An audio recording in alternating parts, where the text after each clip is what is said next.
is Brother Harris. He's going to give us a short talk, and then we'll conclude with that, inshallah. Take it away, brother.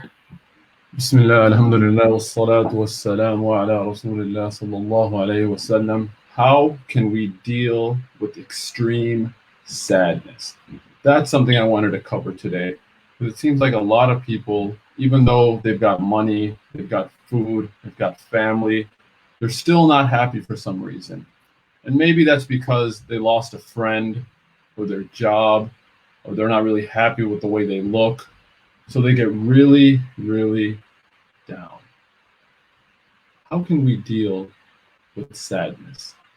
Sadness, as we learned from the hit movie Inside Out, is normal. لا يكلف الله نفسا إلا وسعها. Allah subhanahu wa ta'ala will never burden someone with more than what they can bear. So how does our deen tell us to get over extreme sadness? The first is by having confidence and attaching ourselves to Allah subhanahu wa ta'ala. We worship the creator, and everything other than Allah subhanahu wa ta'ala is the creation. And we don't want to get overwhelmed by what the creation is doing to us. If something happens, we turn back to Allah subhanahu wa ta'ala. We have trust in Allah subhanahu wa ta'ala. Hasbunallahu wa ni'mal wakeel. All right, what's the worst sin?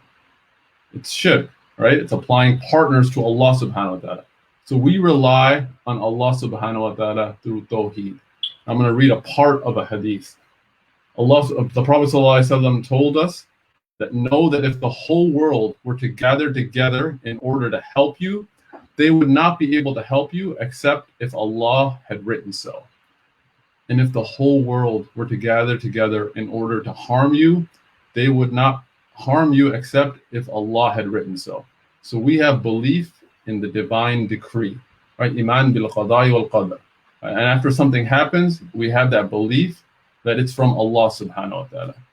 There's even a saying in American contemporary issues, right? Que sera, sera. Whatever will be, will be. So let's try and have that attitude when things happen to us.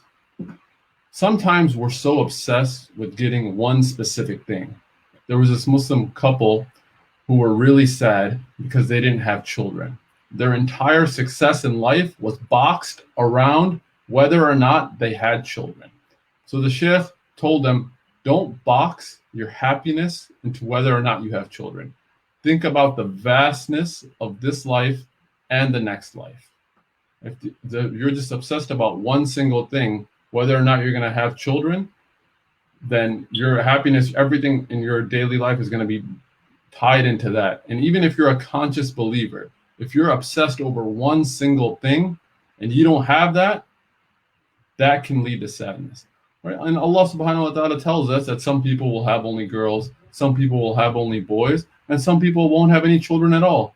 Okay, so you don't have children, right? A good school district is not that important to you anymore. Now you can live anywhere you want. Right? So don't box your happiness into a single thing. Another solution to extreme sadness is to look around your life and to start thanking Allah subhanahu wa ta'ala for what you have. Right? Interact with people that are less fortunate than you. Right? When things open back up, visit people in places that are dealing with poverty. That should help remove some of your sadness. And one of the games that I'll play at Sunday school or even with my own children is the Alhamdulillah game. Right? We go around and we thank Allah subhanahu wa ta'ala. We say Alhamdulillah for things that He's given us. Right? Did we ever have to pay anything for our hearts to beat? Did we have to look at the thousands and thousands of blessings that we have from Allah subhanahu wa ta'ala every single day, just from the time we wake up until the time we go to sleep, even if we don't leave the house and we're in quarantine? Look at how many blessings that we have. Another way to get over extreme sadness, and this is one of my favorite, is reading the Quran in Arabic. Reading the Quran in Arabic. When you read the Quran in Arabic, you'll notice that even though your situation hasn't changed, nothing really about the situation has changed, but you're going to feel better about dealing with it. Right? And sometimes people ask, does it have to be read in Arabic? Right? It's so hard. Can we just read it in English? Right? Things that in life that are hard, they're usually worthwhile doing. let's say you wanted to go to Universal Studios next week, right? It's Thanksgiving break and you want to take the family there.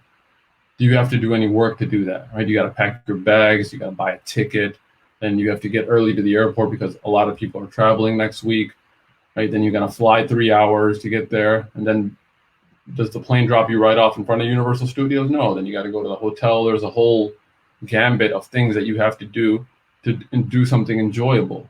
Same way, if you have to put in a little bit of effort to make the Quran, reading the Quran more enjoyable, put in that effort and don't delay it, because the older that you get, if Arabic is not your mother tongue, it's going to be a little bit more difficult to pick up, right? And start with smaller surahs, right? Just read Qul Huwallahu Ahad several times a day, listen to it, and read it, right? Those are the two things that linguists say you should do when you're trying to pick up a new language.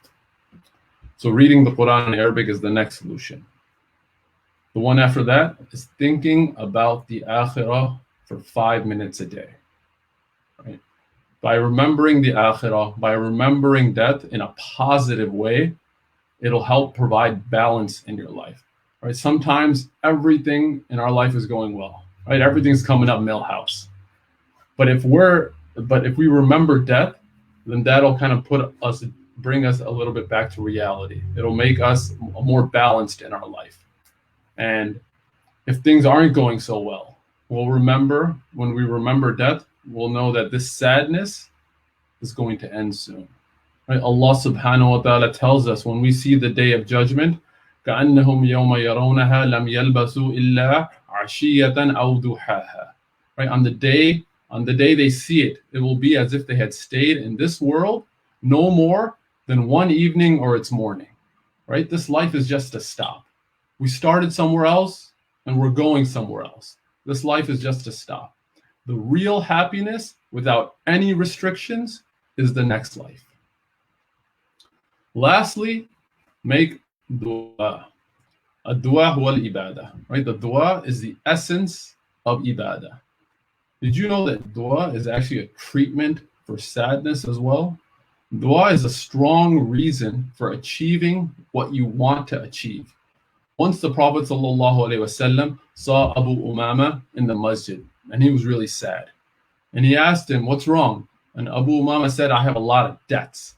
So the Prophet ﷺ told him that, "Shall I tell you about a dua that if you consistently say it, Allah subhanahu wa ta'ala will remove that from you?" And the Prophet ﷺ taught him, "Allahumma inni a'udhu bika min al-hammi wal-hazn, wa a'udhu bika min al-jubni wal-bukhli, وَأَعُوذُ بِكَ مِنَ الْغَلَبَةِ الدَّيْنِ وَكَحْرِ الرِّجَالِ." And Abu Umama continued to say that and until his debts were relieved. And his debts were relieved. So dua is a powerful mechanism for us to get over our sadness. Alhamdulillah, our deen, our way of life, gives us the tools to get over extreme sadness, right? Such as losing a friend, losing a job, not being happy with our life. And the solutions for sadness that we've covered today, the first one was having confidence by attaching ourselves to Allah subhanahu wa ta'ala, right? Hold your head up high, big fella. We worship the Creator, and everything other than Allah subhanahu wa ta'ala is a creation, and we're not going to get overwhelmed by the creation. Don't box your happiness into one single thing.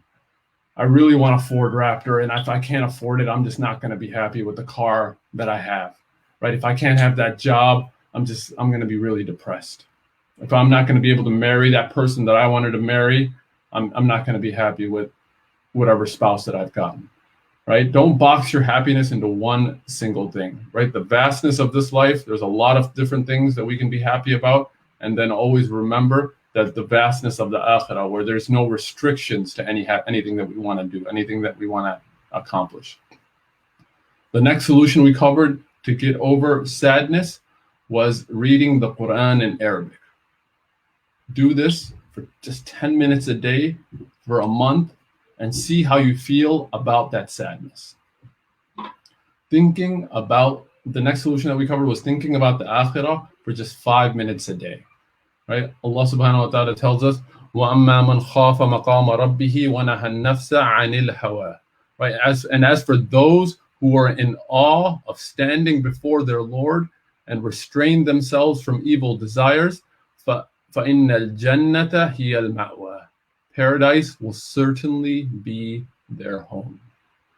To get over sadness, think about the akhirah. And the last solution we covered today to get over sadness is to make dua. And ask the one who created you, the one who sustains you, the one who allows your heart to beat, for help. And we went over the dua for the repayment of debt, for the payment of debt. And I will post that in the comments afterwards, inshallah. And we'll end with the hadith of the Prophet sallallahu alaihi wasallam. One of my favorite hadiths, one that I've mentioned many times before. Wondrous is the affair of the believer, not the Muslim, but the believer, as there is good for him in every matter. And this is not the case with anyone but the believer. If he is happy, he thanks Allah, and thus there is good for him. And if he is harmed, he shows patience, and thus there is good for him. And patience and gratitude are two sides of the same coin. You'll notice I'm holding up a penny to remind you to donate. Sadness is a natural feeling, and inshallah, this situation, whatever situation that's making you sad, will remove your sins and elevate your iman. Inshallah, these tips that we've covered today will allow you to get over any sadness that you have in your life. أقول قولي هذا واستغفر الله لي ولكم ولسائر المسلمين فاستغفروه إنه هو الغفور الرحيم. Jazakallah khair, Brother Haris, for giving us such a precise